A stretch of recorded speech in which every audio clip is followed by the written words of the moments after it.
अस्सलाम वालेकुम, कैसे हैं आप सब लोग। मैं हूं मिसेस ज़ुहैब। उम्मीद करती हूँ आप सब खैरियत से होंगे। Welcome to my kitchen. तो आज हम बना रहे हैं बहुत ही मज़ेदार सा डिलीशियस सा लौकी गोश्त की रेसिपी। ये रेसिपी आप बहुत ही आसानी से और मज़े से बना सकते हैं, बहुत ही सादे इंग्रेडिएंट्स के साथ। मेरी रेसिपी को फॉलो करके रमज़ान में भी जब आपका दिल भर जाता है भुने हुए खानों से, बहुत मिर्च मसालों के खानों से, तो ये शोरबे वाला सालन आपको बहुत ज़्यादा मज़े का लगेगा, चपाती के साथ, नान के साथ। तो चलिए स्टार्ट करते हैं रेसिपी। स्टार्ट करते हैं इंग्रेडिएंट्स से। लौकी गोश्त बनाने के लिए सबसे पहले हमें चाहिए यहाँ पे गोश्त। तो ये बीफ का गोश्त है, तकरीबन 250 ग्राम गोश्त है और ये बिना बोन्स का गोश्त है। मैं आपको पहले भी बताती हूँ, जब आप गोश्त लिया करें तो ऐसे अलग से एक बोन्स डलवा लिया करें, इससे फ्लेवर बहुत अच्छा आता है। एक दरमियाने छोटे साइज़ की लौकी है जो मैंने छील के इस तरीके से बीच से हाफ करके काट ली है। आपकी मर्ज़ी, आप जिस शेप का काटें। और इसको बस पानी में भिगो के रखना है, वरना ये काली पड़ जाती है। 2 अदद मीडियम साइज़ की प्याज है जो मैंने स्लाइसेस में काट ली है। एक मीडियम साइज़ का टमाटर है जो मैंने चॉप कर लिया है रफली। 1 खाने का चमचा पिसी हुई लाल मिर्ची, 1 खाने का चमचा पिसा हुआ धनिया, 1 टीस्पून मेरे पास नमक है, ½ टीस्पून यहाँ पिसा हुआ जीरा है, ½ टीस्पून हमारे पास हल्दी है, ½ टीस्पून हमारे पास पिसा हुआ गरम मसाला है, थोड़ा सा फ्रेश पुदीना और 1 टेबलस्पून अदरक लहसुन का पेस्ट है। तो चलिए स्टार्ट करते हैं रेसिपी। बिस्मिल्लाहिर्रहमानिर्रहीम। स्टार्ट करते हैं रेसिपी बनाना। सबसे पहले मैंने पतीली ले ली है, इसमें तकरीबन पकाने वाले 4 चमचे ऑयल डाल दिया। इसके अंदर हम प्याज को फ्राई करेंगे। प्याज का कलर हल्का सा चेंज हो गया। अब इसमें हम शामिल करेंगे अदरक लहसुन का पेस्ट। इसको भी हम 2 मिनट के लिए फ्राई करेंगे ताकि इसकी कच्ची स्मेल ख़त्म हो जाए।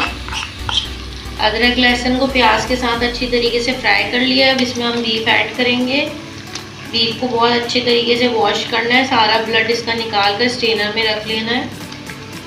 अब गोश्त को भी तकरीबन 3 मिनट के लिए मैंने प्याज और अदरक लहसुन के साथ फ्राई कर लिया है। देख सकते हैं आप इसका कलर कितना चेंज हो गया है।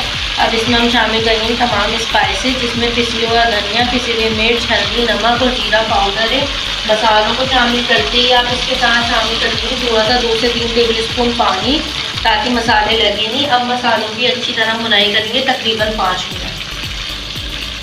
मसालों की बहुत अच्छी तरह भुनाई हो गई है, ऑयल ऊपर आ गया है। और थोड़ा सा पानी इसलिए शामिल करते हैं ताकि हम गरम तेल के अंदर एकदम मसाले डाल देते हैं तो उससे एकदम मसालों का कलर डार्क हो जाता है और हमारे जो सालन है उसका कलर ख़राब हो जाता है। अब इसमें हम शामिल करेंगे पानी। पानी इतना हमें शामिल करना है कि हमारा जो बीफ है वो अच्छी तरह टेंडर हो जाए, गल जाए और डूब जाए बिल्कुल इसके अंदर। तकरीबन आप 2 से 3 गिलास पानी शामिल कर सकते हैं। अब इसको हम रख देंगे बॉयल आने के बाद ढककर 45 मिनट के लिए, ताकि हमारा जो है बीफ गल जाए। और साथ ही साथ मैं इसमें अभी टमाटर जो है शामिल नहीं कर रही हूँ, क्योंकि मैं टमाटर इसमें शामिल करूँगी तकरीबन 35 मिनट बाद, यानी हमारा गोश्त 70% तक गल जाएगा। उसके बाद मैं इसमें टमाटर शामिल करूँगी। तो मिलते हैं आपसे 35 मिनट्स बाद। अल्हम्दुलिल्लाह 35 से 40 मिनट हो चुके हैं। गोश्त भी मैंने चेक कर लिया है, गोश्त अच्छी तरह गल चुका है, टेंडर हो गया। देख सकते हैं आप लोग, गोश्त बहुत अच्छे से सॉफ्ट हो गया। अब इसमें हम शामिल करेंगे टमाटर। और टमाटर शामिल करने के बाद हम इसे मज़ीद और 10 मिनट पकाएंगे, जब तक पानी भी खुश्क हो जाएगा, टमाटर भी सॉफ्ट हो जाएंगे।